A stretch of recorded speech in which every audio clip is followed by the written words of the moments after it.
क्या आपने कभी सोचा है कि हम पूरी मेहनत करने के बाद भी चिंता, तनाव और डर में क्यों घिरे रहते हैं? क्या वजह है कि सफलता मिलने के बाद भी मन शांत नहीं होता? इन सभी सवालों का जवाब हजारों साल पहले कृष्ण ने एक श्लोक में दिया था। एक ऐसा श्लोक जो न सिर्फ आपकी सोच बदल सकता है, बल्कि जीवन जीने का नजरिया भी बदल सकता है। आज हम उसी दिव्य ज्ञान को सरल शब्दों में समझेंगे, जो आपके मन को शांति, आत्मविश्वास और सही दिशा दे सकता है। नमस्कार और स्वागत है आपका हमारे चैनल अनटोल्ड डायरीज में। ये सिर्फ एक चैनल नहीं, बल्कि विचारों, कहानियों, जीवन के अनसुने पहलुओं और आत्मज्ञान की एक सुंदर यात्रा है। यहाँ हम बात करेंगे उन बातों की जो अक्सर कही नहीं जाती, लेकिन दिल और आत्मा को गहराई से छू जाती हैं। अगर आप जीवन को नए नजरिए से समझना चाहते हैं, प्रेरणादायक कहानियां सुनना चाहते हैं और आध्यात्मिक ज्ञान के माध्यम से अपने भीतर शांति और शक्ति पाना चाहते हैं, तो आप बिल्कुल सही जगह पर हैं।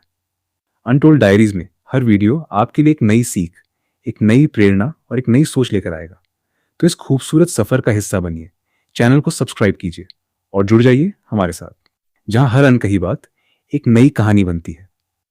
एक बार फिर आपका दिल से स्वागत है अनटोल्ड डायरीज में। धन्यवाद। आज के समय में हर व्यक्ति अपने जीवन में सफलता, सम्मान और सुख की तलाश में लगातार मेहनत कर रहा है। कोई अपने करियर को बेहतर बनाने में लगा है, कोई अपने परिवार के लिए संघर्ष कर रहा है, तो कोई अपने सपनों को पूरा करने के लिए दिन रात प्रयास कर रहा है। लेकिन इन सबके बीच एक चीज है जो लगभग हर इंसान को परेशान करती है, अपने कर्म के परिणाम की चिंता। क्या मैं सफल हो पाऊंगा? अगर मेहनत का फल नहीं मिला तो क्या होगा? अगर मैं असफल हो गया तो लोग क्या कहेंगे? यही चिंताएं हमारे मन को अशांत कर देती हैं। ऐसे समय में भगवत गीता का यह दिव्य श्लोक हमें जीवन का गहरा सत्य समझाता है। कर्मण्येवाधिकारस्ते मा फलेषु कदाचन मां कर्मफल हेतुर्भूर्मा ते संगोस्त्व कर्मणि। इस श्लोक में कृष्ण अर्जुना से कहते हैं कि मनुष्य का अधिकार केवल कर्म करने पर है, उसके फल पर नहीं। इसका अर्थ यह है कि हमें अपना हर कार्य पूरी निष्ठा, ईमानदारी और समर्पण के साथ करना चाहिए, लेकिन उसके परिणाम को लेकर अत्यधिक चिंतित नहीं होना चाहिए, क्योंकि परिणाम केवल हमारे प्रयासों पर ही निर्भर नहीं करता। उसमें समय, परिस्थिति और कई अन्य कारकों की भी भूमिका होती है। जब हम सिर्फ परिणाम के बारे में सोचते हैं, तब हमारा ध्यान कर्म से हट जाता है। मन में डर, तनाव और असुरक्षा पैदा होने लगती है।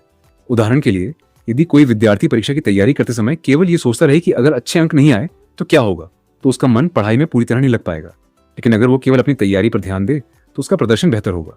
श्री कृष्ण आगे कहते हैं, मां कर्मफल हेतुर्भू, अर्थात अपने कर्म का उद्देश्य केवल फल प्राप्त करना मत बनाओ। यदि हम सिर्फ पुरस्कार, लाभ या प्रशंसा के लिए काम करेंगे तो हमारा मन स्थिर नहीं रहेगा।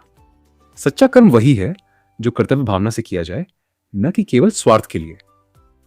अंत में कहा गया, मां ते संगोस्तु कर्मणि, यानी ऐसा भी न हो कि फल की चिंता छोड़कर हम कर्म करना ही छोड़ दें। यह श्लोक हमें आलस्य नहीं, बल्कि निस्वार्थ कर्म की प्रेरणा देता है। हमें निरंतर प्रयास करते रहना चाहिए, बिना हार माने, बिना डरे।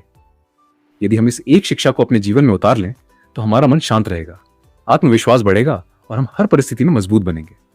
यही इस श्लोक का सार है। अपना श्रेष्ठ कर्म करो, परिणाम की चिंता छोड़ो और जीवन को सहजता व शांति के साथ जियो।